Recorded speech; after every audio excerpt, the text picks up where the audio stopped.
والصلاة والسلام على من كان نبيا وآدم بين الماء والطين وعلى آله الطيبين والطاهرين وصحبه أجمعين أما بعد فقد قال الله تبارك وتعالى في القرآن الكريم اعوذ باللہ من الشیطان الرجیم بسم اللہ الرحمن الرحیم قل ان صلاتي ونسكي ومحیاي ومماتي للہ رب العالمین آمنت باللہ صدق اللہ العظیم وبلغنا رسوله النبی الامین الکریم وَنَحْنُ عَلَى ذَلِكَ لَمِنَ الشَّاهِدِينَ وَالشَّاكِرِينَ وَالْحَمْدُ لِلَّهِ رَبِّ الْعَالَمِينَ وقال في شان حبيبه الكريم عليه تحية والتسليم إن الله وملائكته يصلون على النبي يا أيها الذين آمنوا صلوا علیہ وسلموا تسلیما اللہم صلی علی سیدنا و مولانا محمد وعلی آل سیدنا و مولانا محمد طب القلوب والدوائیہا وعافیت الابدان والشفائیہا ونور الابصار والضیائیہا وآلہ وصحبہ دائما ابدا سرمدا۔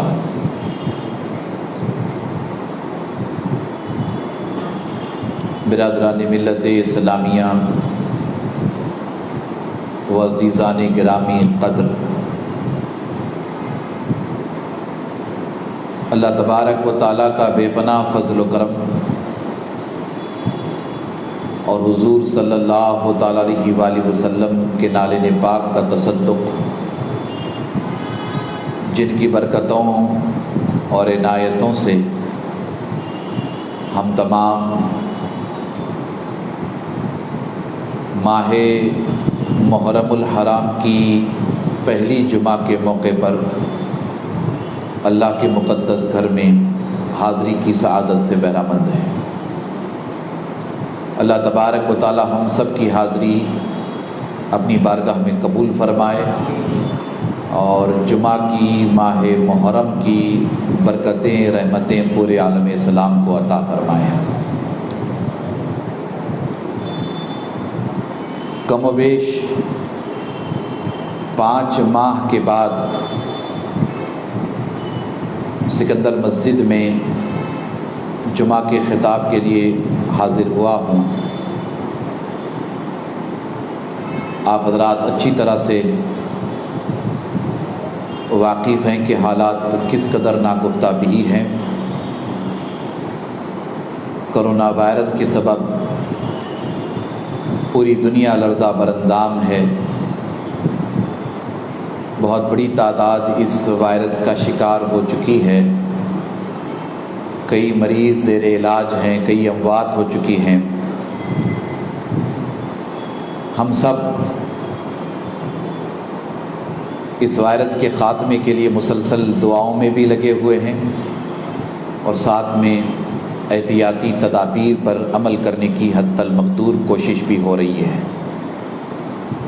اللہ تبارک و تعالی اس حرمت والے مہینے کے صدقے و طفیل میں پورے عالم انسانیت سے کرونا وائرس کا خاتمہ فرما دے، اور جتنے مریض متاثر ہیں اللہ تعالیٰ ان سب کو شفاء کاملہ عاجلہ کلیہ عطا فرمائے، اور جتنے اہل ایمان انتقال کر گئے اس مرض سے اللہ انہیں جنت نعیم میں اعلیٰ جگہ عطا فرمائے۔ ویسے ہر جمعہ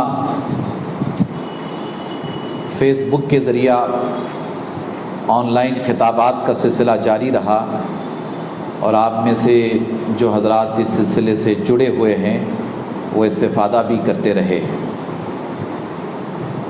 چونکہ اب اسلامی نئے سال کا آغاز ہے۔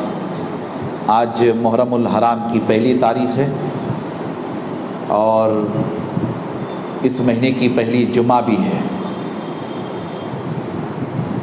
افق آسمان پر جیسے ہی محرم الحرام کا چاند نظر آتا ہے، پورا عالم اسلام امام ہمام، سبط پیمبر، جگر گوشہ بطول، نور نظر علی، سیدنا امام حسین علیہ السلام اور شہداء کربلا کو یاد کرتا ہے، ان کی بارگاہوں میں خراج عقیدت اور محبت پیش کرنے کی سعادت حاصل کرتا ہے۔ اور میں نہیں سمجھتا کہ اس مہینے کی آمد ہو اور کسی آنکھ میں آنسو نہ آئے کربلا کا تذکرہ سن کر کے، شاید ہی ایسا کوئی ہوگا۔ تو اس مہینے کی شروعات سے خصوصی طور پر، ویسے سال بھر اہل بیت اطہار کا تذکرہ ہوتا ہے، مگر خصوصی طور پر ماہ محرم کی پہلی سے لے کر 10 محرم تک، پھر پورے مہینے میں اہل بیت اطہار کا، شہداء کربلا کا اہتمام کے ساتھ تذکرہ ہوتا ہے۔ اور ہم سب اجتماعی طور پر امام حسین علیہ السلام کی بارگاہ میں اور شہداء کربلا کی بارگاہ میں خراج محبت، خراج عقیدت پیش کرتے ہیں۔ سو انشاءاللہ باذن اللہ آج کے خطاب سے کربلا کے موضوع پر گفتگو کا آغاز کرتے ہیں، اور آئندہ جمعہ چونکہ 9 محرم ہوگی اور اس وقت بھی ایک خصوصی خطاب ہوگا اس موضوع کے حوالے سے، اور پھر مسلسل ہم انشاءاللہ باذن اللہ جمعہ میں خطابات کا سلسلہ جاری رکھیں گے۔ میں اکثر آپ حضرات سے عرض کرتا رہتا ہوں کہ کربلا کا واقعہ، کربلا کا حادثہ، اسے جاننے سمجھنے کے لیے، امام حسین علیہ السلام کی شہادت کو جاننے اور سمجھنے کے لیے ہمیں تھوڑا سا مطالعہ تاریخ کا بھی کرنا چاہیے۔ ایسے حالات نواسۂ رسول کے زمانے میں کیوں پیش آئے؟ اتنا بڑا حادثہ امام حسین کے ساتھ کیوں ہوا؟ اس قدر ظالمانہ طور پر امام حسین علیہ السلام کو کلمہ پڑھنے والوں نے کیوں شہید کر دیا؟ شہید کرنے والے یہود و نصارہ نہیں تھے، شہید کرنے والے سارے ظاہری طور پر کلمہ پڑھنے والے تھے۔ ایسے کیا حالات پیدا ہوئے؟ ہمیں ان تمام اسباب کا، ان تمام علل کا، ان تمام امور کا جائزہ لینا ہوگا، اور کم و بیش میں بار بار آپ کے سامنے عرض کرتا ہی رہتا ہوں، بالخصوص ماہ محرم کے حوالے سے بہت ساری باتیں جب ابتدائی گفتگو ہوتی ہے تو آپ کے سامنے عرض کرتا ہوں۔ سب سے پہلی اور بنیادی بات یہ ہے کہ اسلام کی مخالفت میں روز اول سے 2 گروہ برسر پیکار رہے۔ ایک گروہ کھلے کفار، کھلے مشرکین کا، جو کھل کر کے اہل بیت اطہار کی شان میں گستاخی اور بے ادبی کرتا تھا، رسول اللہ صلی اللہ تعالیٰ علیہ وآلہ وسلم کی بھی شان میں گستاخی اور بے ادبی کرتا تھا۔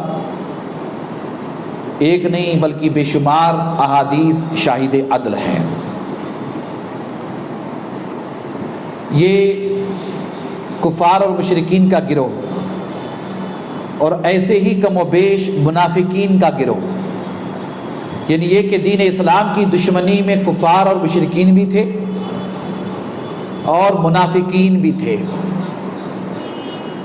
کفار اور مشرکین یہ تو کھلے ہوئے دشمن تھے، کھلے ہوئے دشمن کو جاننا پہچاننا بہت آسان ہے، اور چھپے ہوئے دشمن کو جاننا پہچاننا بہت مشکل ہے۔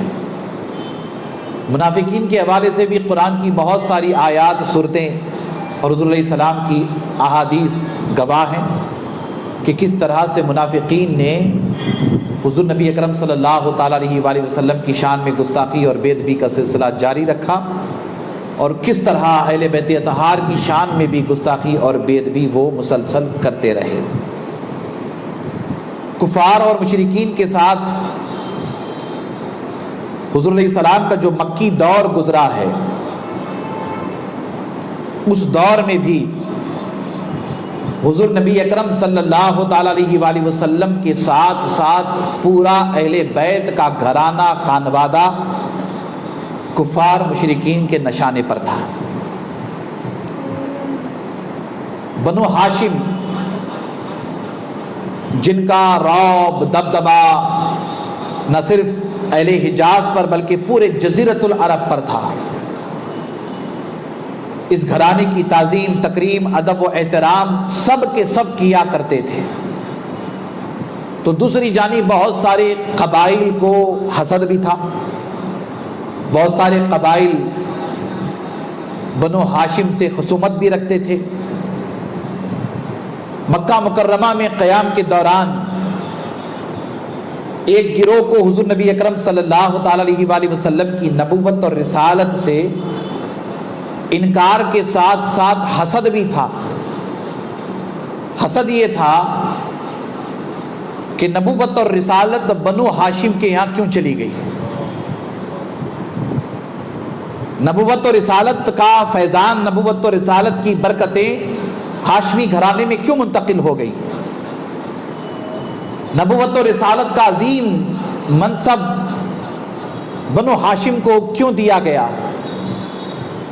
خاص طور پر جن قبائل میں حسد اور بغض پایا جاتا تھا ان میں بنو امیہ قابل ذکر ہے۔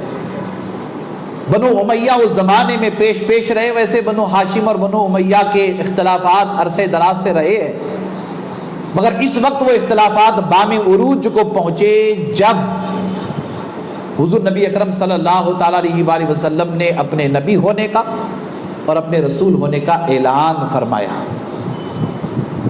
کہ اللہ تعالیٰ نے مجھے آخری نبی بنا کر بھیجا ہے، میں تم سب کی طرف آخری رسول بنا کر بھیجا گیا ہوں، اللہ کی وحدانیت پر ایمان لائے، میری رسالت پر ایمان لائے۔ حضور علیہ السلام نے جب اپنے نبی، اپنے رسول ہونے کا اعلان فرمایا تو حسد اور بڑھ گیا۔ ایک بنیادی بات آپ کے سامنے عرض کر رہا ہوں، یہ حسد اتنا بڑا کہ انکار کرنے والے انکار تو کرتے ہی رہے، جو ایمان نہیں لے آئے وہ ایمان آخر تک ایمان نہیں لے آئے، اللہ نے جن کے نصیب میں ایمان رکھا تھا وہ ایمان لے آئے۔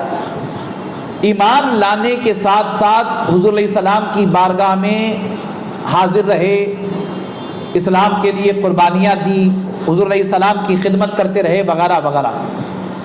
اور جو ایمان نہیں لے آئے ان میں خاص طور پر انکار کے ساتھ ساتھ حضور علیہ السلام کا اور حضور کے اہل بیت کا حسد ان لوگوں کے دلوں میں بڑھتا چلا گیا۔ جیسا کہ میں نے بنو امیہ کا تذکرہ کیا، ایک خاندان، ایک فیملی ہے، ان کے دلوں میں حسد بڑھتا چلا گیا، اور آئے دن حضور نبی اکرم صلی اللہ تعالی علیہ وآلہ وسلم کی شان میں گستاخی اور بے ادبی کرتے رہے۔ نہ صرف حضور علیہ السلام کی شان میں گستاخی، بے ادبی، بلکہ ایمان لے آنے والوں میں آپ کو پتہ ہے سب سے پہلے خواتین میں ام المومنین سیدہ خدیجہ سلام اللہ علیہا ہیں، امام علی علیہ السلام ہیں، حضرت ابو بکر صدیق ہیں وغیرہ وغیرہ۔ اب اہل بیت اطہار میں حضور علیہ السلام کے گھرانے میں، حضور کے خانوادے میں جو ایمان لائے، حضور نبی اکرم صلی اللہ تعالی علیہ وآلہ وسلم کے ساتھ کھڑے رہے، ہر پریشانی میں، ہر آزمائش میں، ہر مشکل وقت میں اہل بیت اطہار حضور علیہ السلام کے ساتھ کھڑے رہے، اور حضور نبی اکرم صلی اللہ تعالی علیہ وآلہ وسلم کی خدمت میں رہے، دین اسلام کی اشاعت میں، دین اسلام کے فروغ میں، دین اسلام کے ارتقاء میں، دین اسلام کے استحکام میں حضور علیہ السلام کے ساتھ سب سے زیادہ جن نفوس قدسیہ نے قربانیاں دی ہیں وہ حضور نبی اکرم صلی اللہ تعالی علیہ وآلہ وسلم کا گھرانہ ہے، وہ حضور کا خانوادہ ہے۔ تاریخ گواہ ہے، آپ پڑھیے آپ کو پتہ چلے گا۔ حضور نبی اکرم صلی اللہ تعالی علیہ وآلہ وسلم کے خانوادے کے ساتھ حسد کا سلسلہ بڑھتا گیا، اور اسی سلسلے کا ایک واقعہ شاب ابی طالب کا ہے۔ شاب ابی طالب میں جو کچھ حالات ہوتے گئے، جو کچھ واقعات ہوتے گئے، کس قدر اذیتیں دی گئی اہل بیت اطہار کو، سوشل بائیکاٹ کیا گیا تھا اہل بیت اطہار کا، حضور کے گھرانے کا۔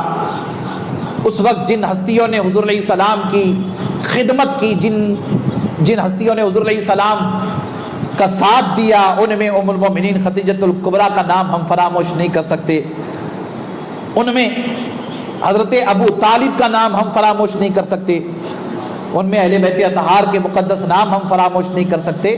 نبی علیہ السلام کے ساتھ ساتھ حضرت علی بھی شعب ابی طالب میں ہیں، نبی علیہ السلام کے ساتھ ساتھ اہل بیت اطہار بھی حضور نبی اکرم صلی اللہ تعالیٰ علیہ وآلہ وسلم کے ساتھ شعب ابی طالب میں محصور ہے۔ وہ تکالیف کا دور تفصیل میں آپ کے سامنے بیان کروں تو آپ حیران پریشان ہو جائیں گے، اس قدر تکلیفیں دی گئی حضور علیہ السلام کو۔ حضور علیہ السلام کے خانوہ دیکھو، اسلام بڑھتا گیا، آگے بڑھتا گیا، ترقی ہوتی گئی، مگر نشانے پر کون تھے؟ نشانے پر نبی ہیں اور نشانے پر علی ہے۔ حضور علیہ السلام کو بھی تکلیف دی گئی اور ویسے ہی مولا علی المرتضیٰ کو بھی تکلیف دی گئی۔ صدیق اکبر ساتھ ہے، فاروق اعظم ساتھ ہے، عثمان ذو النورین ساتھ ہے، خلفائے راشدین، یہ سارے کے سارے مصائب عالم سے گزر رہے ہیں، مگر خصوصیت کے ساتھ حضور نبی اکرم صلی اللہ تعالیٰ علیہ وآلہ وسلم کی شان میں گستاخی اور بے ادبی کرتے ہوئے یہ دونوں گروہ، کفار مشرکین کا بھی اور منافقین کا بھی، حضور علیہ السلام کی شان میں بے ادبی کرتے رہے۔ مکہ مکرمہ میں منافقین ویسے اتنے ظاہر نہیں تھے، مگر ہجرت کر کے حضور علیہ السلام جب مدینہ منورہ پہنچے اور مدینہ منورہ پہنچنے کے بعد منافقین کا سلسلہ بڑھتا چلا گیا، حسد بڑھتا گیا، منافقین کا سلسلہ بھی بڑھتا چلا گیا۔ حضور نبی اکرم صلی اللہ تعالیٰ علیہ وآلہ وسلم کے تعلق سے، اہل بیت اطہار کے تعلق سے منافقین کی جانب سے جس بےہودہ قسم کی گفتگو ہوا کرتی تھی، وہ بار بار آپ سنتے رہتے ہیں، بار بار آپ ملاحظہ کرتے رہتے ہیں۔ کھل کر کے دشمنی کرنے والے مکہ مکرمہ میں رہے، اور پھر منافقین کی ایک بڑی تعداد مدینہ منورہ میں ظاہر ہوئی، اور مدینہ منورہ میں ہوتا کیا تھا کہ سازشیں ہوتی تھیں، اسلام کے خلاف ناپاک عزائم کے ساتھ لوگ سرگرم تھے، بڑا عجیب و غریب ماحول تھا، بڑے عجیب و غریب حالات تھے مدینہ منورہ کے بھی، مگر وہ لوگ یہ دیکھ کر کے حسد کی آگ میں جل رہے تھے کہ اسلام بڑھ رہا ہے، اسلام پھیل رہا ہے، اسلام سے لوگ جوک در جوک وابستہ ہوتے چلے جا رہے ہیں۔ اس وجہ سے منافقین بے پناہ پریشان تھے اندرونی طور پر، مگر ظاہری طور پر حالات کیسے تھے؟ مسجد نبوی میں پہلی صف میں آ کر کے بیٹھتے تھے، حضور کے پیچھے نماز پڑھتے تھے، حضور کے پیچھے داڑھی، ٹوپی، جبہ، دستار، یہ ساری ظاہری جتنی چیزیں سب میں وہ آگے تھے۔ عبادتوں کا حال تو یہ تھا کہ ایک موقع پر حضرت فاروق اعظم اور صحابہ میں سے بہت سارے صحابہ حیران پریشان رہ جاتے تھے اور یہ سمجھتے تھے کہ ہم لوگ اتنی عبادت نہیں کر پاتے جتنی عبادت یہ لوگ کرتے ہیں۔ وہ پہلی صف میں بیٹھے رہتے تھے، پہلی صف میں۔ ان کے بارے میں تو قرآن مجید میں پوری سورت نازل ہوئی ہے، سورت منافقون، آپ اٹھائیے پڑھیے، احادیث بخاری مسلم سے لے کر کتب سیاہ اور بہت ساری حدیث کی کتابوں میں منافقین کے تعلق سے، ان کی علامتوں سے متعلق بے شمار احادیث موجود ہیں، آپ ان کا بھی مطالعہ کریں تو آپ کو پتہ چلے گا۔ ان کا حال کیا تھا؟ یہ ظاہری مسلمان تھے اور اندر سے یہ کافر تھے، ظاہری مسلمان تھے، اندر سے یہ حضور نبی اکرم صلی اللہ تعالیٰ علیہ وآلہ وسلم کے تعلق سے، اہل بیت اطہار کے تعلق سے، دین اسلام کے تعلق سے بغض رکھتے تھے۔ ان میں خاص طور پر جیسا کہ میں نے کہا کہ نشانے پر دو ہستیاں رہیں، ایک تو حضور کی ذات ہے اور دوسری مولا علی المرتضیٰ کی۔ منافقین جو ظاہری مسلمان تھے وہ حضور علیہ السلام کی بارگاہ میں آ کر، حضور کے پاس بیٹھ کر حضرت علی کرم اللہ تعالی وجہ الکریم کی برائی بیان کرتے تھے، شکایت کرتے تھے حضرت علی کی۔ غور کریں اس بات پہ، شکایت کرتے تھے حضرت علی کی۔ حضور نبی اکرم صلی اللہ تعالی علیہ وآلہ وسلم کا معاملہ یہ تھا کہ مولا علی المرتضیٰ کے بارے میں اگر منافقین مخالفت کرتے تو ایک حرف بھی حضور علیہ السلام کو گوارا نہیں ہوتا. دیکھنے والے دیکھتے، مجلس میں بیٹھے والے صحابہ حضرت علی کی شان میں بے ادبی یا برائی منافقین کرتے تھے تو حضور نبی اکرم صلی اللہ تعالیٰ علیہ وسلم کے چہرے کا رنگ تبدیل ہو جاتا تھا. چہرے کا رنگ تبدیل ہو جاتا تھا. آپ غور کریں ذرا سا. اور حضور نبی اکرم صلی اللہ تعالیٰ علیہ وآلہ وسلم حضرت علی کی برائی کرنے والے کا جواب اس مجلس میں نہیں دیتے تھے. وہ برائی کرتے تھے، حضور علیہ السلام کے چہرے کا رنگ بدل جاتا تھا. حضور علیہ السلام اپنے ممبر پہ کھڑے ہو کر، مسجد نبوی میں ممبر پہ کھڑے ہو کر سارے صحابہ کو اکٹھا کر کے حضور نبی اکرم صلی اللہ تعالیٰ علیہ وآلہ وسلم منافقین جو حضرت علی کی شان میں گستاخی اور بے ادبی کرتے تھے ان کا جواب حضور علیہ السلام ممبر پہ کھڑے ہو کر کے حضرت علی کے فضائل بیان کر کے فرما دیتے ہیں. ان کا جواب، منافقین کا جواب، حضرت علی کے فضائل بیان کر کے ممبر پہ فضائل بیان کر کے منافقین کو جواب دیتے تھے. اللہ اکبر. یہ سلسلہ چلتا رہا. ایسا نہیں کہ سلسلہ اس وقت رکا نہیں، چلتا رہا. منافقین بڑھتے گئے. منافقین تو رہے، ہر دور میں رہے، آج بھی ہیں. ایسا نہیں ہے کہ آج منافقین نہیں، آج بھی منافقین کی ایک بڑی تعداد ہے، ہر دور میں رہے.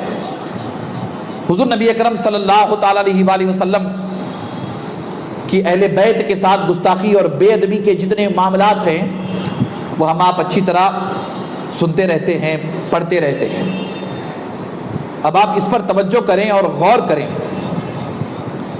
حضور نبی اکرم صلی اللہ تعالیٰ علیہ وآلہ وسلم کے ساتھ حضرت علی کو نشانہ بنانا، حضور کی اہل بیت کو نشانہ بنانا، حضور کے خانوادے کو نشانہ بنانا، یہ حضور کے زمانہ ظاہری ہی میں چل رہا تھا سلسلہ.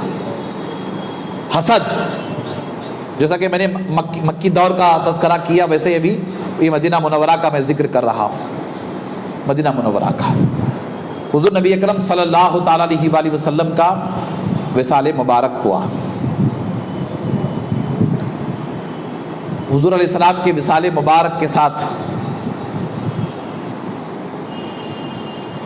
اسلامی خلافت کا آغاز ہوا، اور اس آغاز میں حضرت ابو بکر صدیق رضی اللہ تعالی عنہ کو اتفاق کے رائے سے خلیفہ اول کے طور پر منتخب کیا گیا.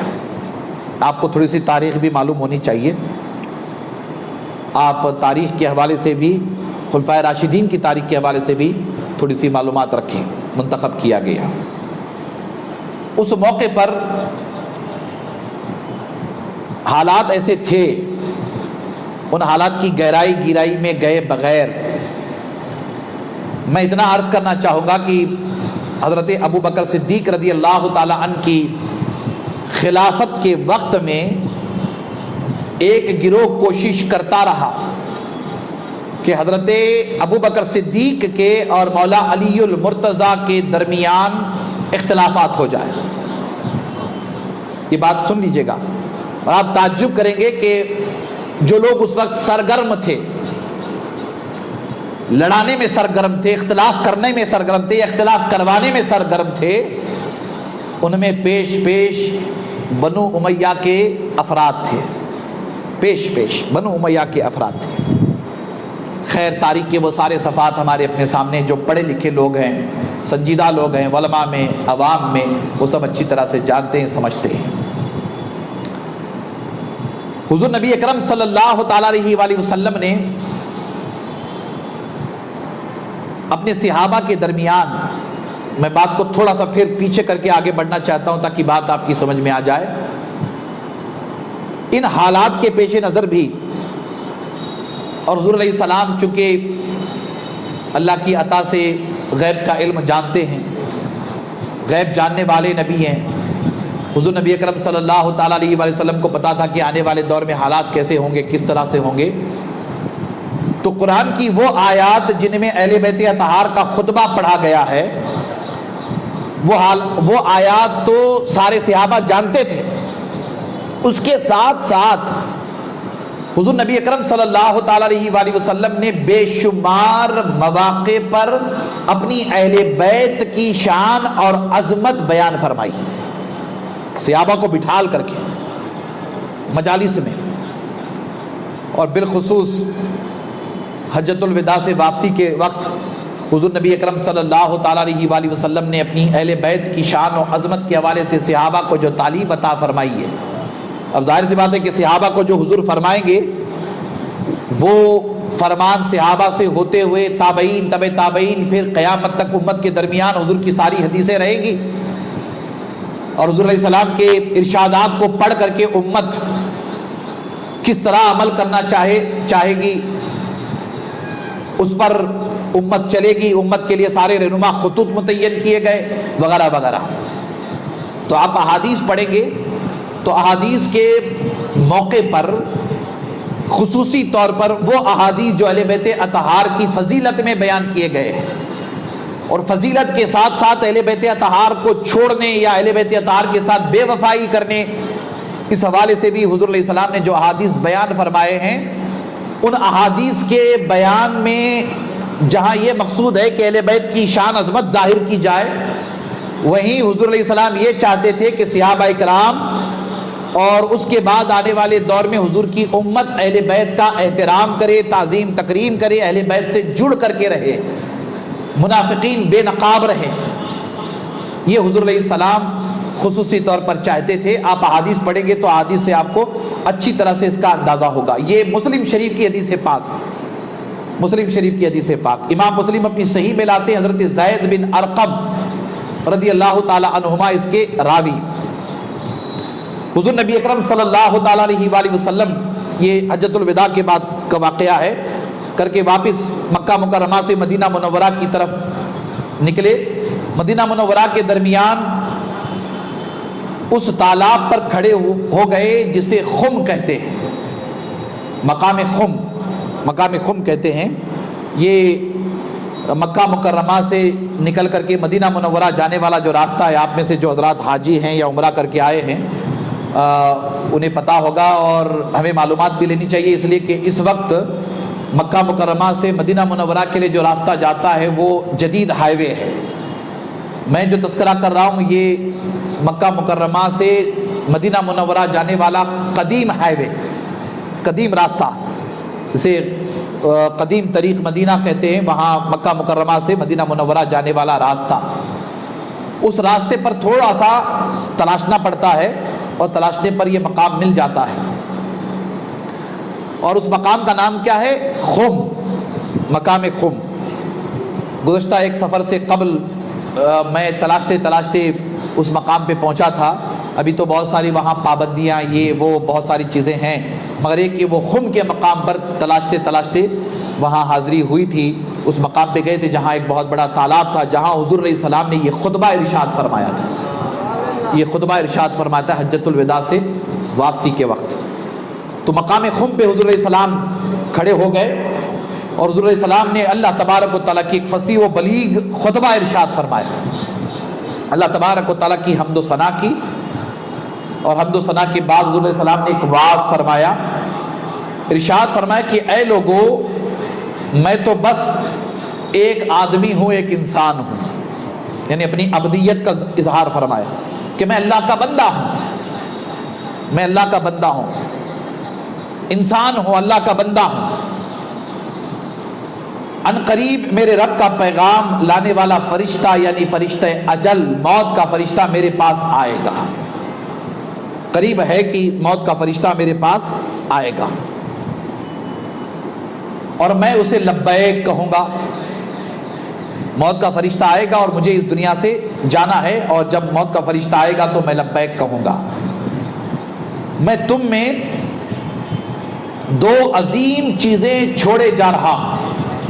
صحابہ ہیں، بڑی تعداد میں صحابہ حضور کے سامنے ہیں، اور حضور سارے صحابہ کو خطاب فرما رہے ہیں، سارے صحابہ کو، حضرت ابوبکر صدیق، حضرت فاروق اعظم، عثمان ذو النورین، علی المرتضیٰ، اہل بیت اطہار، بڑے صحابہ، سارے کے سارے بدری صحابہ، بڑے بڑے صحابہ، سب کے سب حضور علیہ السلام کے سامنے ہیں۔ حضور خطبہ ارشاد فرما رہے ہیں، کہا میں تم میں دو عظیم چیزیں چھوڑے جا رہا ہوں، ان میں سے پہلی اللہ کی کتاب ہے، یعنی قرآن مجید اللہ کی کتاب ہے، جس میں ہدایت اور نور ہے۔ اللہ تعالیٰ کی کتاب پر عمل کرو اور اسے مضبوطی سے تھام لو۔ اللہ کی کتاب پر عمل کرو اور اسے مضبوطی سے تھام لو۔ اللہ کی کتاب کی طرف حضور علیہ السلام نے توجہ دلائی، ترغیب دلائی قرآن مجید کی طرف، صحابہ کو توجہ دلائی، تو ظاہر سی بات ہے کہ وہ ہمارے لیے بھی بڑی اہمیت کا حامل و مالی خطبہ ہے۔ ہم سب کو بھی قرآن مجید سے جڑ کر کے رہنا چاہیے، قرآن مجید سے ہم سب کی وابستگی ہونی چاہیے، ہماری آپ کی نسبت اللہ کے کلام سے، قرآن مجید سے مضبوط اور مستحکم ہونی چاہیے۔ صحابہ کو ترغیب دلائی، کہے صحابیوں میں تمہارے درمیان اللہ کی کتاب قرآن چھوڑ کر کے جا رہا ہوں، اسے مضبوطی سے پکڑنا، اس پر عمل کرنا اور اس کی تعلیمات پر عمل کرنا، اس پر حضور علیہ السلام نے ترغیب دلائی، ابھارا، اور پھر فرمایا اور دوسری چیز میرے اہل بیت ہے، میرے گھر والے ہیں، میرے اہل بیت ہے، میرا خانوادہ ہے، میرا گھرانہ ہے، میری اہل بیت ہے، میں تمہیں اپنے اہل بیت کے متعلق اللہ کی یاد دلاتا ہوں، میں تمہیں اپنے اہل بیت کے متعلق اللہ کی یاد دلاتا ہوں، میں تمہیں اپنے اہل بیت کے متعلق اللہ کی یاد دلاتا ہوں۔ اور کما قال، یہ حدیث پاک، آپ غور کریں، قرآن کی ترغیب دلائی، کہا اسے مضبوطی سے پکڑو، اور دوسری عظیم چیز کیا ہے؟ میری اہل بیت، میرے گھر والے، میری اہل بیت، میرے گھر والے، میرے خانوادے کے، میری اہل بیت، انہیں مضبوطی سے پکڑو۔ ان دونوں کو ہمیشہ مضبوطی سے پکڑے رہنا۔ پھر دوسری روایت میں اختلاف الفاظ کے ساتھ کہ ان دو وزنی چیزیں میں تمہارے درمیان چھوڑے جا رہا ہوں، ان دونوں کو مضبوطی سے پکڑے رہنا، ایک اللہ کی کتاب ہے، دوسری میری اہل بیت ہے، میرا خانوادہ ہے، میرا گھرانہ ہے، اسے مضبوطی کے ساتھ پکڑے رہنا، کبھی گمراہ نہیں ہوں گے۔ کیا فرمایا؟ دونوں کو مضبوطی کے ساتھ پکڑے رہنا، کبھی گمراہ نہیں ہوں گے۔ اہل بیت کو بھی مضبوطی سے پکڑنا اور قرآن کو بھی مضبوطی سے پکڑے رہنا، کبھی گمراہ نہیں ہوں گے۔ قرآن کے ساتھ اہل بیت کو کر دیا اور اہل بیت کے ساتھ قرآن کو کر دیا، دونوں کا اکٹھا تذکرہ کیا۔ پہلی روایت میں فرمایا کہ قرآن کی تعلیمات پر عمل کرنا، قرآن کے ارشادات پر عمل کرنا، پھر دوسری میری اہل بیت تمہارے درمیان چھوڑے جا رہا ہوں، میں تمہیں اپنی اہل بیت کے متعلق اللہ کی یاد دلاتا ہوں۔ غور کریں، اللہ کی یاد دلاتا ہوں، ہے حضور کا گھرانہ، یاد دلا رہے ہیں اللہ کی، ہے حضور کا خانوادہ، حضور یاد دلا رہے ہیں اللہ کی۔ تو یہاں پتہ کیا چلا کہ قرآن، اللہ کی کتاب، یہ بھی اللہ کی یاد دلاتی ہے، اور میرا گھرانہ تمہیں دنیا کی یاد نہیں، میرا گھرانہ بھی تمہیں اللہ کی یاد دلاتا ہے، میری اہل بیت بھی تمہیں اللہ کی یاد دلاتی ہے۔ فرمایا کہ میں تمہیں اپنی اہل بیت سے متعلق اللہ کی یاد دلاتا ہوں۔ پھر دوسرا اس کا معنی یہ کہ میری اہل بیت سے متعلق ہمیشہ مخلص رہنا، میری اہل بیت سے متعلق ہمیشہ سچے رہنا، میری اہل بیت کا دامن ہمیشہ پکڑے رہنا، میری اہل بیت کے ساتھ وفاداری کرنا۔ میں تمہیں میری اہل بیت کے متعلق اللہ کی یاد دلاتا ہوں، یعنی میری اہل بیت کے ساتھ اگر ناانصافی کرو گے تو اس کا بدلہ اللہ لینے والا ہے، میرے گھرانے کے ساتھ اگر ناانصافی کرو گے اللہ تبارک و تعالیٰ منتقم حقیقی ہے، میں تمہیں اللہ کی یاد دلاتا ہوں۔ حضور علیہ السلام نے یہ ارشاد فرمایا، اور پھر اس کے بعد دوسری روایت میں کیا فرمایا کہ دونوں کو مضبوطی سے پکڑے رہو، یعنی میری اہل بیت کو بھی اور قرآن کو بھی کبھی گمراہ نہیں ہوں گے۔ تو زیادہ مگج ماری کرنے کی ضرورت نہیں ہے، بہت زیادہ ٹینشن لینے کی ضرورت نہیں۔ حضور علیہ السلام نے ان احادیث میں اپنی امت کو صبح قیامت تک ایک نسخہ کیمیا دے دیا کہ اے کلمہ پڑھنے والوں، ہدایت چاہیے، کامیابی چاہیے، کامرانی چاہیے، منزل مقصود تک تم پہنچنا چاہتے ہو، دنیا و آخرت میں تمہیں سر بلندی چاہیے، تو ادھر ادھر بھٹکنے کی ضرورت نہیں ہے، اللہ کی کتاب کو مضبوطی سے پکڑ لو اور میری اہل بیت کی محبت کا چراغ اپنے سینوں میں روشن کر لو، یہ دونوں تمہارے ہاتھوں میں رہیں گے، رب تبارک و تعالیٰ تمہیں منزل مقصود تک پہنچا دے گا۔ بہت ہی واضح طور پر حضور علیہ السلام نے یہ پیغام دے دیا۔ اب میں آپ کے سامنے اس لیے عرض کر رہا ہوں یہ ساری باتیں تاکہ آپ کی ہماری سمجھ میں اہل بیت اطہار کی اہمیت کتاب اللہ اور سنت رسول اللہ کے حوالے سے آ جائے۔ ایک روایت اور آپ کے سامنے عرض کروں، حضور نبی اکرم صلی اللہ تعالیٰ علیہ وآلہ وسلم نے اہل بیت اطہار میں، ظاہر سی بات ہے کہ مولا علی المرتضیٰ اہل بیت اطہار میں، سیدہ فاطمہ اہل بیت اطہار میں، امام حسن مجتبی اور امام حسین شہید دشت کربلا، یہ اہل بیت اطہار ہیں۔ جیسا کہ یہ روایت ترمذی شریف کی، جس میں حضور علیہ السلام نے اپنی چادر مبارک میں انہیں لے لیا اور لے کر اللہ تبارک و تعالیٰ کی بارگاہ میں دعا کی اور فرمایا کہ اے اللہ یہ میرے اہل بیت ہیں، پس ان میں سے ہر قسم کی آلودگی دور فرما اور انہیں خوب پاک و صاف ستھرا کر دے۔ حضور علیہ السلام نے پھر ایک روایت میں فرمایا کہ اے اللہ یہ میری اہل بیت ہیں، میں ان سے محبت کرتا ہوں تو بھی ان سے محبت فرما۔ اے اللہ یہ میرے گھر والے ہیں، میں ان سے محبت کرتا ہوں تو بھی ان سے محبت فرما۔ میں علی سے محبت کرتا ہوں، مولا فاطمہ سے محبت کرتا ہوں، حسن اور حسین سے محبت کرتا ہوں، مولا تو بھی ان سے محبت فرما۔ پھر حضور علیہ السلام نے دعا کے موقع پر سر سجدے میں ہے، حضور علیہ السلام کا سر مبارک سجدے میں ہے، حضور علیہ السلام کا اللہ کی بارگاہ میں دعا کر رہے ہیں حضور علیہ السلام، اور اللہ کی بارگاہ میں عرض کر رہے ہیں کہ اے اللہ یہ میری اہل بیت ہے، اے اللہ یہ میری اہل بیت ہیں، میں ان سے محبت کرتا ہوں، اے اللہ تو بھی ان سے محبت فرما، اور میری اہل بیت سے جو محبت کرے اے اللہ تو ان سے بھی محبت فرما۔ حضور علیہ السلام نے دعا کی ان سب محبان اہل بیت کے لیے جو حضور علیہ السلام کی اہل بیت سے، حضور کے خانوادے سے محبت کرتے ہیں۔ اللہ اکبر۔ حضور نبی اکرم صلی اللہ تعالیٰ علیہ وآلہ وسلم نے ارشاد فرمایا، بڑی پیاری روایت ہے، ارشاد فرمایا کہ خدا کی قسم کسی شخص کے دل میں اس وقت تک ایمان داخل نہ ہوگا جب تک اللہ تعالیٰ اور اس کے رسول اور میری قرابت یعنی میری اہل بیت کی وجہ سے تم سے محبت نہ کرے۔ اللہ اکبر۔ یعنی اہل بیت اطہار سے جب تک محبت نہ ہوگی اس وقت تک دل میں ایمان داخل نہیں ہوگا، دل میں ایمان داخل نہیں ہوگا۔ بہت ہی غور سے توجہ کے ساتھ ان روایات کو سماعت کریں۔ اللہ اکبر۔ امام حاکم اس روایت کو لاتے ہیں، امام طبرانی اس روایت کو لاتے ہیں، امام بزار اس روایت کو لاتے ہیں۔ حضرت عبداللہ ابن عباس روایت کرتے ہیں، حضور نبی اکرم صلی اللہ تعالیٰ علیہ وآلہ وسلم نے فرمایا کہ میرے اہل بیت کی مثال حضرت نوح علیہ السلام کی کشتی کی طرح ہے، جو اس میں سوار ہو گیا وہ نجات پا گیا، اور جو اس سے پیچھے رہ گیا وہ غرق ہو گیا۔ مثال دے کر حضور علیہ السلام نے اہل بیت اطہار کی امت کو ترغیب دلائی، کلمہ پڑھنے والوں کو دعوت فکر دی کہ اے کلمہ پڑھنے والوں، اے مسلمانوں، میری اہل بیت سے متعلق سنو، میری اہل بیت کیسی ہے؟ نوح علیہ السلام کی کشتی کی مانند ہے۔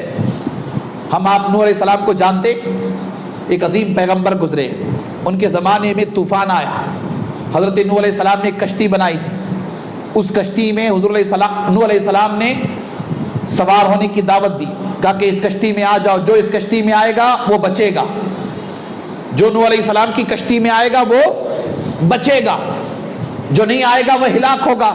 تو اس زمانے میں بھی منافقین تھے، ہے نا، دشمن خدا دشمن رسول اس زمانے میں بھی تھے، انہوں نے کہا کہ ہم آپ کے ساتھ نہیں آئیں گے۔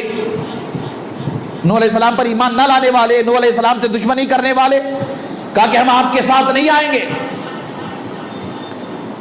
وہ وہیں رہ گئے۔ نوح علیہ السلام کے ساتھ جتنے چاہنے والے تھے کشتی میں سوار ہو گئے، اور کشتی میں سوار ہو کر کے وہ خطرناک طوفان میں، بلاخیز طوفان میں، ہلاک کر دینے والا طوفان، اس طوفان میں نوح علیہ السلام کی کشتی چلتی رہی، طوفان کا مقابلہ کرتی رہی۔ وہ کہتے نا کہ اللہ جسے رکھے اسے کون چکھے، فانوس بن کے ہوا جس کی حفاظت کرے، وہ شمع کیا بجھے جس کی حفاظت خدا کرے، ہے نا۔ اللہ تعالیٰ جسے بچانا چاہے اسے کون مٹا سکتا ہے، اللہ تعالیٰ جسے روشن رکھنا چاہے اسے کون بجھا سکتا ہے۔ حضرت نوح علیہ السلام کی کشتی طوفان کا مقابلہ کرتے ہوئے، طوفان سے گزرتے ہوئے منزل مقصود تک پہنچی، اور جو اس میں سوار ہونے سے رہ گئے، وہ طوفان چونکہ بڑا خطرناک تھا، وہ سارے کے سارے ہلاک ہو گئے۔ تو بتانا کیا مقصود ہے کہ نوح علیہ السلام کی کشتی میں جو سوار ہو گیا وہ بچ گیا، اور جو نوح علیہ السلام کی کشتی میں سوار ہونے سے رہ گیا وہ ہلاک ہو گیا، مر گیا۔ حضور علیہ السلام فرما رہے کہ میرے اہل بیت، میرے گھرانے والے ایسے ہیں جیسے نوح علیہ السلام کی کشتی، کہ ان کی محبت جس دل میں ہوگی اللہ تبارک و تعالیٰ انہیں بچائے گا، اور ان کی محبت سے جو دل خالی ہوں گے اللہ تبارک و تعالیٰ انہیں ہلاک کر دے گا، وہ تباہ برباد ہو جائیں گے، وہ خراب ہو جائیں گے، ختم ہو جائیں گے۔ حضور نبی اکرم صلی اللہ تعالیٰ علیہ وآلہ وسلم نے کھلے طور پر امت کو دعوت دی کہ اے کلمہ پڑھنے والو، تم چاہتے ہو کہ منزل مقصود تک پہنچو، کامیابی کامرانی تمہارے قدم چومے، آخرت کی ہلاکت سے تم بچ جاؤ، تمہارا ایمان محفوظ رہے، تمہارا عمل محفوظ رہے، تو تمہیں چاہیے کہ تم کتاب اللہ کے ساتھ ساتھ میری اہل بیت سے وابستہ ہو جاؤ، میری اہل بیت کی محبت کا چراغ اپنے سینوں میں روشن کر لو۔ اگر میری اہل بیت کی محبت تمہارے دل میں آ جائے گی اللہ تبارک و تعالیٰ تمہیں نجات عطا فرمائے گا، ایسے ہی جیسے نوح علیہ السلام کی کشتی میں سوار ہونے والوں کو اللہ نجات عطا فرمایا تھا۔ یہ حضور علیہ السلام نے بشارت دی۔ اور پھر حضور نبی اکرم صلی اللہ تعالیٰ علیہ وآلہ وسلم نے فرمایا، حضرت عمر رضی اللہ تعالیٰ عنہ اس کے راوی ہیں، امام حاکم لاتے ہیں اس روایت کو، حضرت عمر فرماتے ہیں کہ حضور علیہ السلام نے فرمایا کہ قیامت کے دن میرے حسب و نسب کے سوا ہر سلسلہ نسب منقطع ہو جائے گا۔ قیامت کا دن ہوگا میرا حسب اور میرا نسب، اس کے علاوہ ہر سلسلہ منقطع ہو جائے گا، کوئی سلسلہ باقی نہیں رہے گا، ہر سلسلہ ختم ہو جائے گا، میرا حسب باقی رہے گا، میرا نسب باقی رہے گا۔ اللہ اکبر۔ یہ بات دھیان میں رکھیے گا کہ حضور علیہ السلام کے خانوادے کا جو رشتہ ہے حضور کا، وہ نہیں ٹوٹے گا، وہ باقی رہے گا، اور وہ باقی رہنے کے ساتھ ساتھ حضور علیہ السلام سے، حضور کے خانوادے سے، حضور کے اہل بیت سے غلامی کا رشتہ وہ بھی قیامت کے دن باقی رہے گا، وہ بھی قیامت کے دن باقی رہے گا انشاءاللہ تعالی، وہ بھی قیامت کے دن باقی رہے گا۔ حضور فرماتے ہیں بقیہ سارے رشتے ٹوٹنے والے، سارے رشتے ٹوٹنے والے ہیں۔ اور پھر حضور علیہ السلام نے بشارت دی اور ترغیب دلائی، توجہ دلائی۔ امام طبرانی اس روایت کو لاتے، حضرت جابر فرماتے حضور نبی اکرم صلی اللہ تعالیٰ علیہ وآلہ وسلم نے فرمایا کہ یقیناً اللہ تعالیٰ نے ہر نبی کی اولاد اس کی صلب میں رکھی، اور بے شک اللہ تعالیٰ نے میری اولاد علی ابن ابی طالب کی صلب میں رکھی ہے۔ یعنی ہر نبی کی اولاد کا سلسلہ ان کے بیٹوں سے چلتا ہے، مگر میری اولاد کا سلسلہ میری بیٹی فاطمہ اور علی المرتضیٰ سے چلے گا۔ یعنی اولاد علی کی ہوگی، اولاد فاطمہ کی ہوگی، مگر در حقیقت وہ اولاد میری ہوگی، یعنی یہ کہ وہ سلسلہ میرا ہوگا۔ حضور نبی اکرم صلی اللہ تعالیٰ علیہ وآلہ وسلم نے اس معاملے میں بھی کھل کر کے اپنی اور اپنے اہل بیت اطہار کے امتیاز کو بیان فرمایا۔ یہاں بھی اللہ تعالیٰ کو فرق رکھنا مقصود تھا کہ میرا محبوب کسی کی طرح نہیں ہے، میرے محبوب کا ہر وصف لاجواب ہے، میرے محبوب کی ہر خوبی لاجواب ہے، اس کی کوئی نظیر نہیں، اس کی کوئی مثال نہیں، اس کا کوئی جواب نہیں۔ تو حضور علیہ السلام کے گھرانے کا بھی کوئی جواب نہیں۔ فرق کیا کیا کہ دوسرے نبیوں کا سلسلہ نسب بیٹوں سے چلتا ہے، اور اے مصطفیٰ آپ کا سلسلہ نسب آپ کی بیٹی سے چلے گا، آپ کی بیٹی سے چلے گا۔ تو بیٹی کے طور پر سیدہ فاطمہ کا انتخاب کیا گیا۔ حضور نبی اکرم صلی اللہ تعالیٰ علیہ وسلم کی ایک اور حدیث پاک سنا کر کے پھر میں آگے بڑھوں۔ حضرت امام بہقی اس روایت کو لاتے ہیں، امام دار قطنی سے اپنی کتاب میں بیان فرماتے ہیں۔ حضرت ابو مسعود انصاری رضی اللہ تعالیٰ عنہ روایت کرتے، حضور نبی اکرم صلی اللہ تعالیٰ علیہ وآلہ وسلم نے فرمایا کہ جس نے نماز پڑھی اور مجھ پر اور میرے اہل بیت پر درود نہ پڑھا اس کی نماز قبول نہ ہوگی۔ نماز ہم آپ پڑھتے، نماز کی ترتیب کیسی ہے؟ جب ہم 2 رکعت کی بھی جمعہ کی نماز پڑھیں گے تو جمعہ کی نماز میں ترتیب کیسی ہے؟ ترتیب یہی ہے نا کہ 2 رکعت ہم پڑھتے ہیں فرض نماز اور دوسری رکعت میں ہم قاعدے میں بیٹھتے ہیں. پہلے کیا پڑھتے ہیں؟ التحیات پڑھتے ہیں نا، التحیات. اس کے بعد درود ابراہیم، درود ابراہیم پڑھتے ہیں. اللہم صلی علی محمد وعلی آل محمد کما صلیت علی ابراہیم وعلی آل ابراہیم انک حمید مجید، ہے نا، درود ابراہیم پڑھتے ہیں. یہ درود نماز میں ضروری ہے، نماز میں ضروری ہے. تو حضور علیہ السلام کیا فرماتے ہیں کہ نماز میں مجھ پر اور میرے اہل بیت پر جب تک درود نہیں پڑھا جائے گا نماز قبول نہ ہوگی.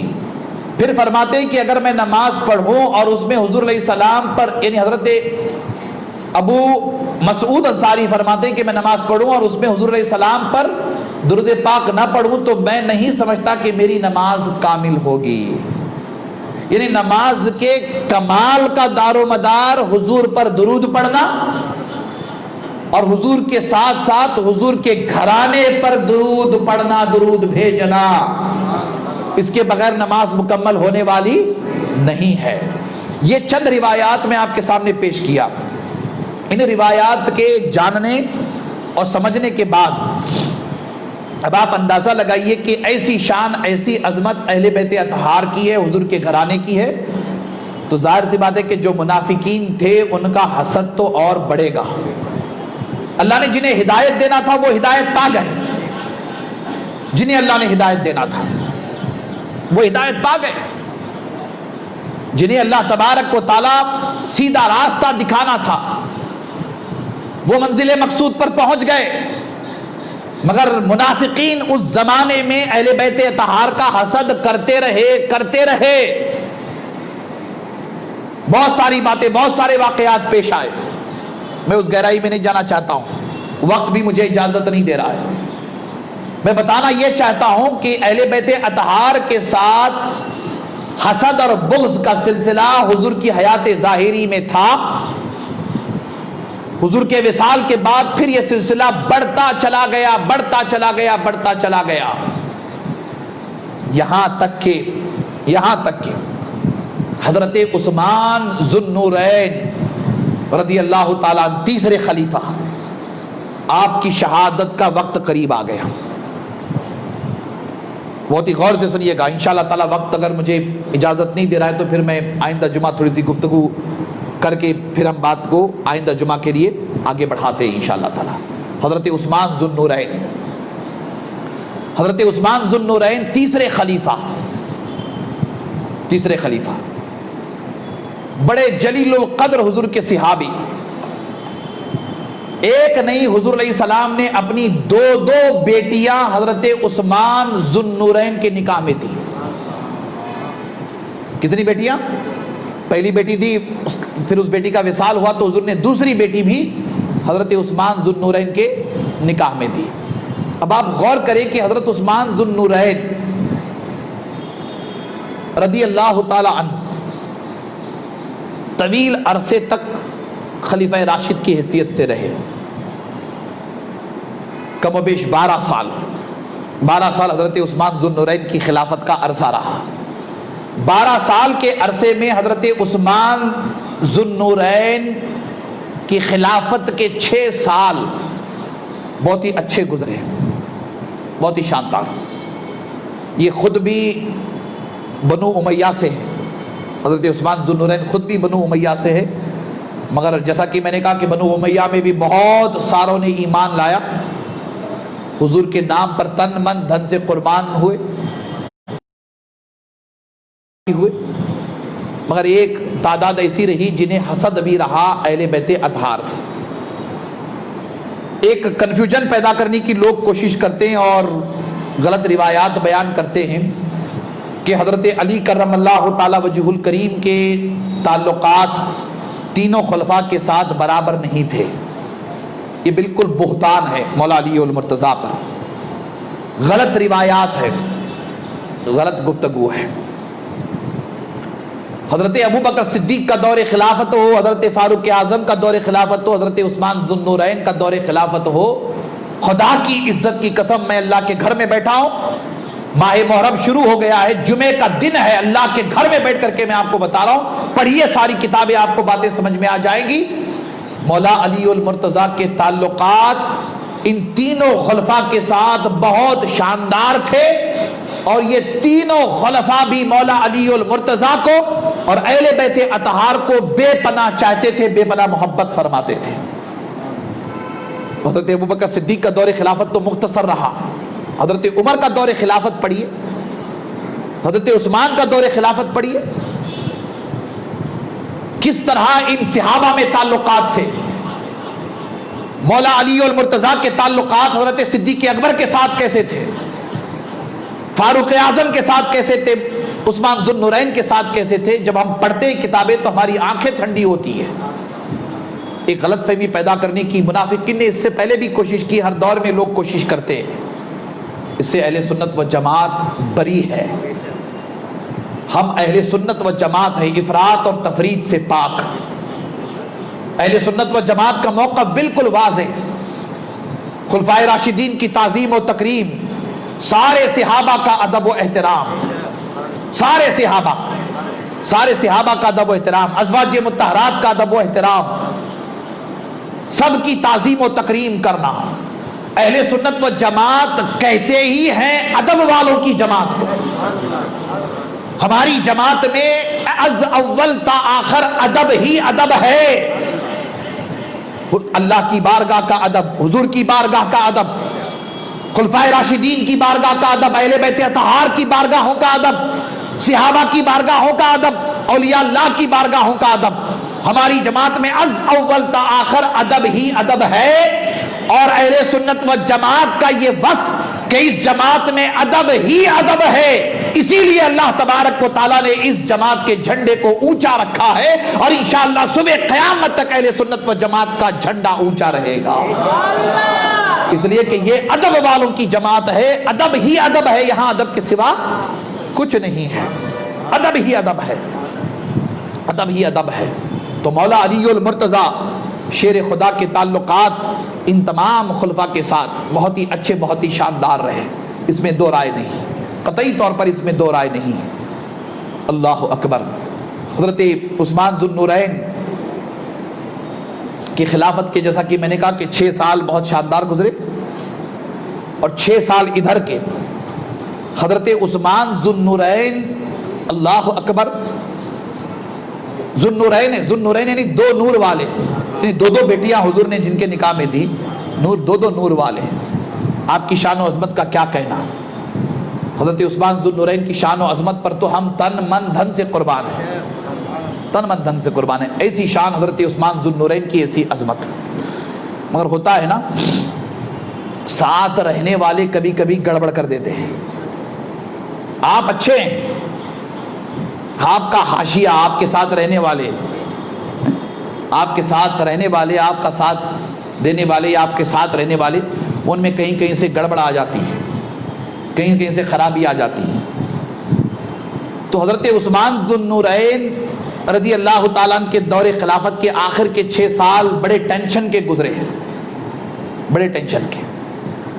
اور اس زمانے میں ایک فتنہ اٹھا عبداللہ ابن سبا کا، سبائی فتنے کے نام سے یہ فتنہ بہت مشہور ہے۔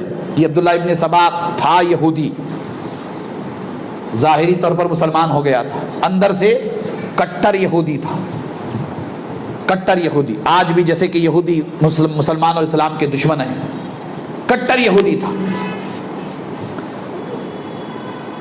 اس نے حضرت عثمان ذو النورین کے زمانے میں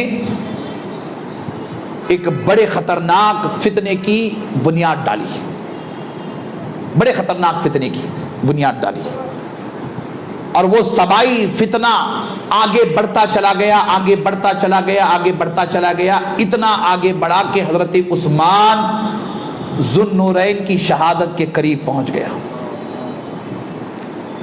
اتنا آگے بڑھا۔ کچھ معاملات ایسے تھے، مگر وہ حضرت عثمان رضی اللہ تعالیٰ عنہ کے فیصلے ہیں، ان فیصلوں کے آگے ہم سر جھکاتے ہیں۔ کیا معاملہ تھا؟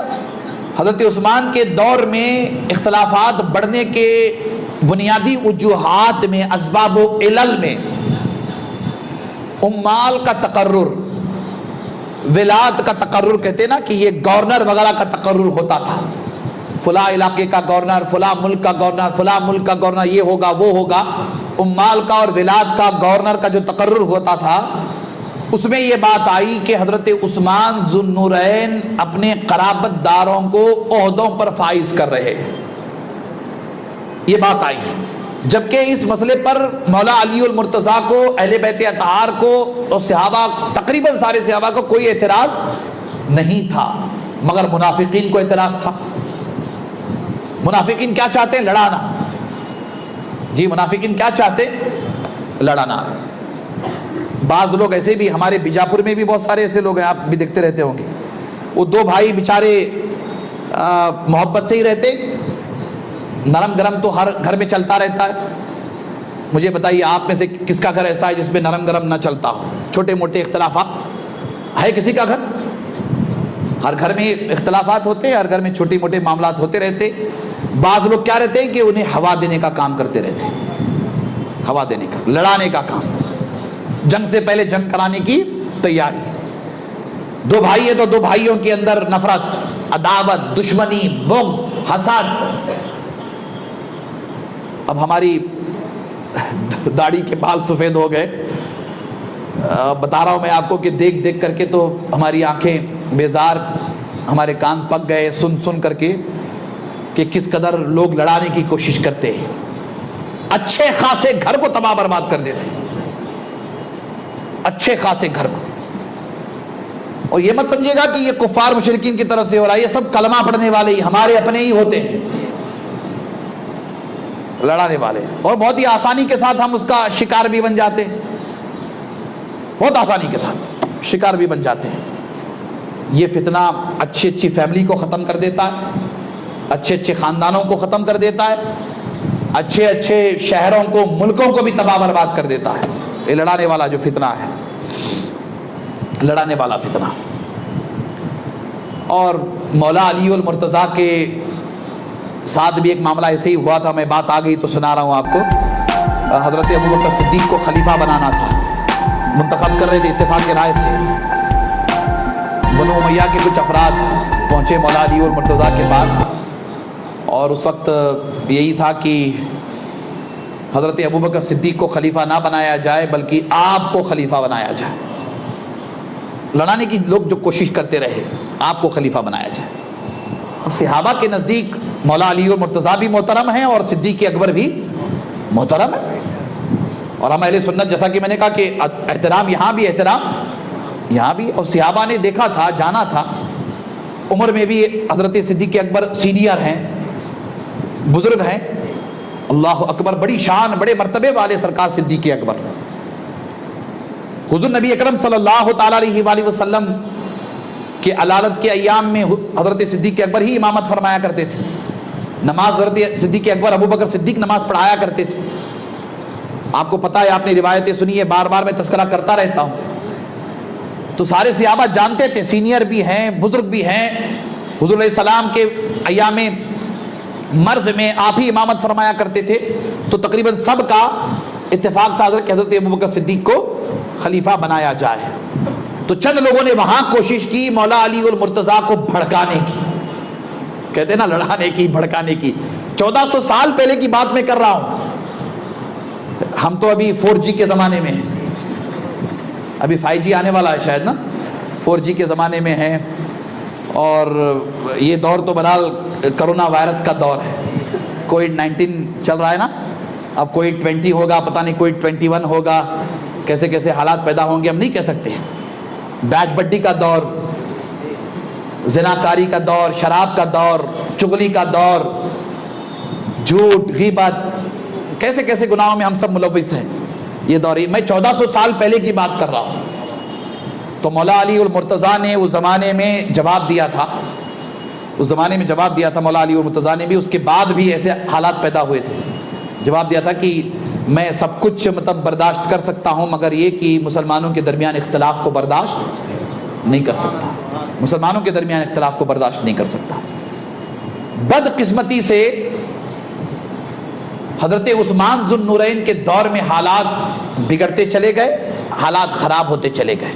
سبائی فتنہ سر اٹھا کر کے اس فتنے نے جو خرابیاں پیدا کی ملت اسلامیہ میں، حضرت عثمان ذو النورین کی شہادت اسی فتنے کے باعث ہوئی، اور اس کے بعد اسلام میں اختلافات کا، قتل و غارت گیری کا، جنگ و جدال کا، آپس میں لڑنے کا، خون ریزی کا جو سلسلہ جاری ہو گیا، اس سے بہت بڑا نقصان عالم اسلام کو پہنچا.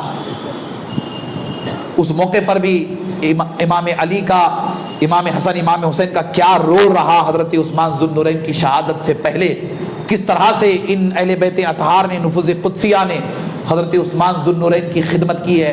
انشاءاللہ میں آنے والے جمعہ میں آپ کے سامنے عرض کروں گا. اور آنے والے جمعہ میں چونکہ ہر سال ہم بڑے پیمانے پر شہید اعظم کانفرنس مناتے تھے، اب وہ گورنمنٹ کی جانب سے پرمیشن نہیں ہے وغیرہ وغیرہ، اس طرح کے حالات ہیں، کرونا وائرس کے سبب حالات ہیں.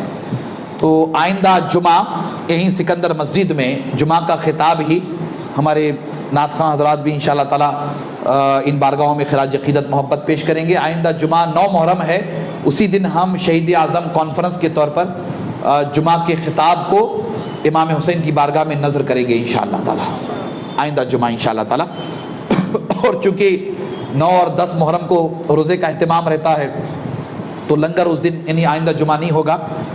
اور 10 محرم کے لیے 10 محرم کے دن ترکیب بنے گی اگر تو خانقاہ ہاشمی میں انشاءاللہ باذن اللہ عاشورے کی تقریب ہوگی، اور عاشورے کی تقریب کے ساتھ ساتھ لنگر وغیرہ کی بھی ترکیب بنے گی. میں آئندہ جمعہ میں اعلان کروں گا انشاءاللہ تعالی. یہ آپ مان کر کے چلیے گا، آئندہ جمعہ آپ وقت سے پہلے آ جائیں تاکہ پوری تاریخ اور پوری تفصیل سننے اور سمجھنے میں آپ کو آسانی ہو سکے. یہ آج کے خطاب کے حوالے سے میں نے عرض کیا. میں نے جو آیت کریمہ تلاوت کی ہے اسی پر آئندہ جمعہ گفتگو ہوگی انشاءاللہ تعالی. مزید گفتگو آج تمہید ہو گئی، آئندہ جمعہ مزید تفصیلی طور پر میں گفتگو کروں گا. اور آپ سب سے میری گزارش ہے کہ کرونا وائرس کے سبب ہم سب بڑے کربناک حالات سے گزر رہے ہیں، بڑے کربناک حالات سے. ابھی میں گھر سے چلا تو گاڑی میں آتے وقت میں نے کہا کہ کئی ہمارے عزیزوں کا، کئی دوستوں کا، کئی چاہنے والوں کا، محبت کرنے والوں کا اس مرض سے انتقال ہو گیا. آپ کو بھی پتہ ہے بہت بڑی تعداد میں لوگ انتقال کر گئے، اور یہ بیماری ابھی باقی ہے، ختم نہیں ہوئی ہے، باقی ہے، ختم نہیں ہوئی. احتیاطی تدابیر پر ہمیں عمل کرنا ہے، آپ سب کے لیے ضروری ہے، ہم سب کے لیے ضروری ہے. تو نماز چونکہ فرض نماز ہے تو آپ فرض نماز کی ترکیب بنا لیں، فرض نماز ادا کریں گے. فرض نماز ادا کرنے کے بعد آپ سے گزارش ہے کہ کسی سے مصافحہ نہ کریں، کسی سے معانقہ نہ کریں، یعنی ہاتھ ملانا، گلے ملنا وغیرہ قطعی طور پر نہ کریں. بلکہ آپ آنے والے جمعہ میں بھی کوشش کریں کہ ماسک لگا کر کے آئیں، ترکیب بنے گی. سینیٹائزر وغیرہ بھی استعمال کریں، ایک دوسرے کا خیال رکھیں. اگر سردی، کھانسی، بخار اس طرح کا کوئی مرض ہے تو نہ آئیں، اپنے گھر میں رہیں، آرام کریں، علاج کروائیں، گھبرائیں نہیں ان امراض سے. اللہ کریم ہے، اللہ مدد فرمائے گا. احتیاطی تدابیر پر اس لیے عمل کرنا ہے کہ ہمارا دن ہمیں احتیاط کرنے کی تعلیم دیتا ہے. حضور علیہ السلام کی حدیث پاک کیا ہے؟ اس زمانے میں طاعون پھیلتا تھا، ایک بڑا خطرناک مرض پلیگ پھیلتا تھا جو ایک دوسرے کو لگتا بھی تھا. حضور نے کیا فرمایا کہ جس علاقے میں طاعون پھیلے وہاں کے لوگ دوسرے علاقے میں نہ آئیں. دوسرے علاقے کے لوگ جہاں طاعون نہیں ہے، وہ مرض بیماری نہیں ہے، تو اس علاقے کے لوگ وہاں نہ جائیں.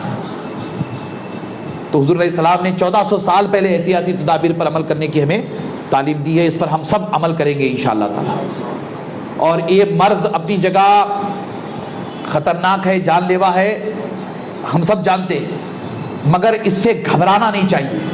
میں آپ سب کو بتا رہا ہوں، بار بار بتا رہا ہوں، یہ پیغام آپ سب کو پہنچاتے رہیے کہ اس سے گھبرانا نہیں ہے، گھبرانا نہیں ہے خطرناک، لیکن وقت پہ اگر اس کا علاج ہو گیا.